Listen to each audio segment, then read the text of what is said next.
Dear student, তো আজি আমি আলোচনা কৰিম তোমালোকৰ কাৰণে ক্লাছ 9 আৰু 10ৰ সূত্ৰবোৰৰ কাৰণে গণিতৰ যিবিলাক সূত্ৰ ব্যৱহাৰ হয়। তোমালোকে জানা যে গণিতত বহুত সূত্ৰৰ প্ৰয়োজন হয় গণিত কৰোঁতে। তো ক্লাছ 9 আৰু 10 দুয়োটাৰ কাৰণেই এই সূত্ৰখিনি বহুত ইম্পৰ্টেণ্ট হয়। এইটো এটা সৰু কিতাপ, তোমালোকে ইয়াত চাব পাৰা।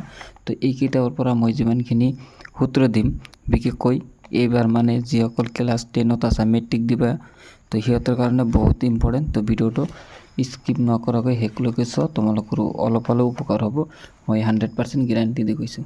তো প্ৰথমে মই দেখাম ইয়াত চোৱা কি কোৱা আছে।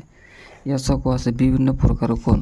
তো কোণ কি ধৰণৰ হ'ব পাৰে তেনেকুৱা কেইটামান ইয়াত কোণ দিয়া হৈছে, ঠিক আছে। আৰু ইয়াত এইটো হ'ল কি সূক্ষ্ম কোণ, এইটো হ'ল কি সমকোণ। সমকোণ মানে কি 90 ডিগ্ৰী, এইটো হ'ল সমকোণ। আৰু ইয়াত চোৱা ইয়াত আছে সূক্ষ্মকোণ। সূক্ষ্মকোণ কাক বোলে 90 ডিগ্ৰীতকৈ সৰু, ঠিক আছে, তাক বোলে সূক্ষ্মকোণ। আৰু স্থূলকোণ কাক বোলে 90 ডিগ্ৰীতকৈ ডাঙৰ আৰু 180 ডিগ্ৰীতকৈ সৰু কোণ হ'লে তাক স্থূলকোণ বুলি কোৱা হয়, ঠিক আছে।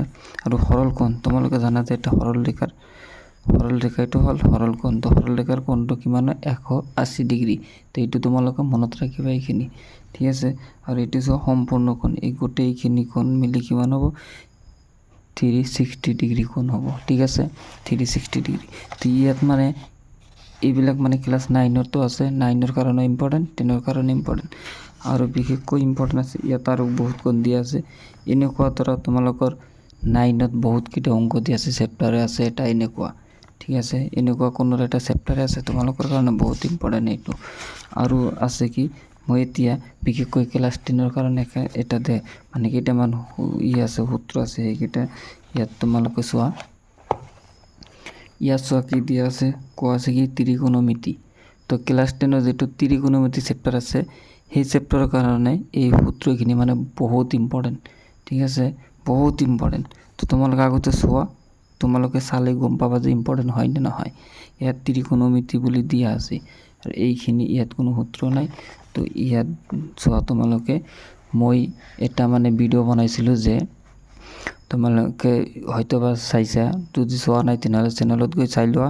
এটা ভিডিঅ' বনাইছিলোঁ যে ত্ৰিকোণমিতিৰ বেচিক নলেজ বা ইনফৰমেশ্যন, ঠিক আছে। তো তাত মানে মই এইটো কৈছিলোঁ যে ত্ৰিকোণমিতি হ'বলৈ হ'লে, ত্ৰিকোণমিতিৰ অংক কৰিবলৈ হ'লে এনেকুৱা এটা ত্ৰিভুজ লাগিব, মানে এই কোণটো 90 ডিগ্ৰী হ'বই লাগিব। 90 ডিগ্ৰী নহ'লে ত্ৰিকোণমিতিৰ অংকই নহ'ব, এনেকুৱা ত্ৰিভুজ নহ'লে নহ'ব, ঠিক আছে। ইয়াত চোৱা এইটো হ'ল কি উন্নতি বা লম্ব, এইটো হ'ল অতিভুজ বা কৰ্ণ, আৰু এইটো হ'ল ভূমি, ঠিক আছে, ভূমি। তো সাইন থিটা হ'লে আমাৰ কি হ'ব, সাইন থিটা হ'লে কি হ'ব উন্নতি বাই অতিভুজ, ঠিক আছে। আৰু কচেক হ'লে অতিভুজ বাই উন্নতি, মানে সাইন আৰু কচ সম্পূৰ্ণ বিপৰীত। চোৱা সাইন হ'লে উন্নতি বাই অতিভুজ, আৰু কচেক হ'লে অতিভুজ বাই উন্নতি।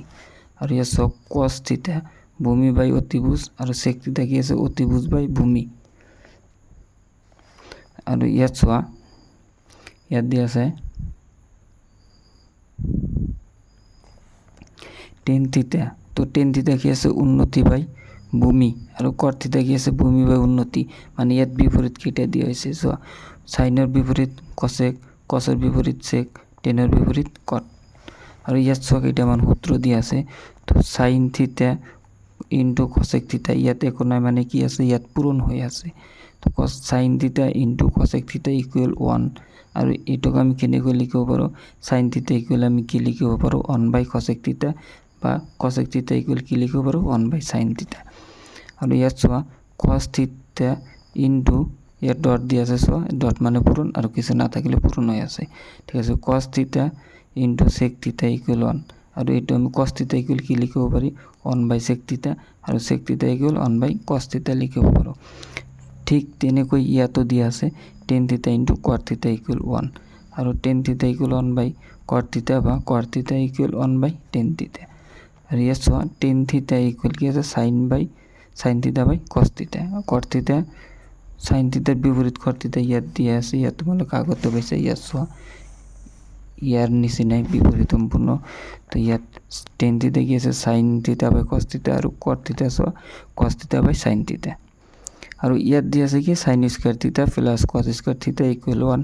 তো এইটো তোমালোকে ক্লাছ 10ত পাইছা। ক্লাছ 10ত যিটো ত্ৰিকোণমিতি চেপ্টাৰ আছে তাত মানে এইবোৰ দিয়া আছে, কিন্তু তাৰ পৰা মানে তোমালোকে চালে হয়তো বুজি নাপাবা, কিন্তু ইয়াত ডাইৰেক্ট সূত্ৰ দিয়া আছে। আৰু ইয়াত আছে 1 প্লাস টেন স্কোয়াৰ থিটা ইকুৱেল সেক স্কোয়াৰ থিটা, 1 প্লাস কট স্কোয়াৰ থিটা ইকুৱেল কসেক স্কোয়াৰ থিটা। আৰু ইয়াত চোৱা সাইন মাইনাস থিটা হলে মানে ইয়াত যদি মাইনাস মানটো থাকে থিটা মানে থিটাৰ মানটো যিকোনো হ'ব পাৰে। যদি সাইন মাইনাস থিটা থাকে ইকুৱেল সাইন থিটা, আৰ কস মাইনাস থিটা থাকিলে ইকুৱেল কি হ'ব কস থিটা, টেন মাইনাস থিটা থাকিলে কিন্তু মাইনাসটা আগত আহিব। তেনেকুৱা ইয়াত দি আছে সাইন 90 প্লাস থিটা ইকুৱেল কস থিটা, কস 90 প্লাস থিটা ইকুৱেল মাইনাস সাইন থিটা।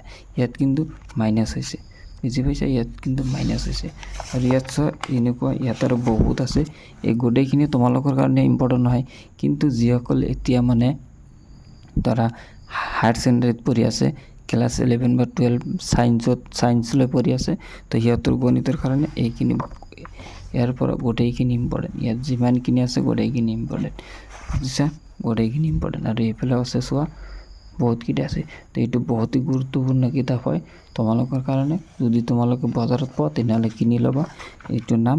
তো আজিৰ কাৰণে এইখিনি। ভিডিঅ'টো ভাল লাগিলে এটা লাইক কৰি দিবা, চেনেলটো নতুন হ'লে ছাবস্ক্ৰাইব কৰি দিবা।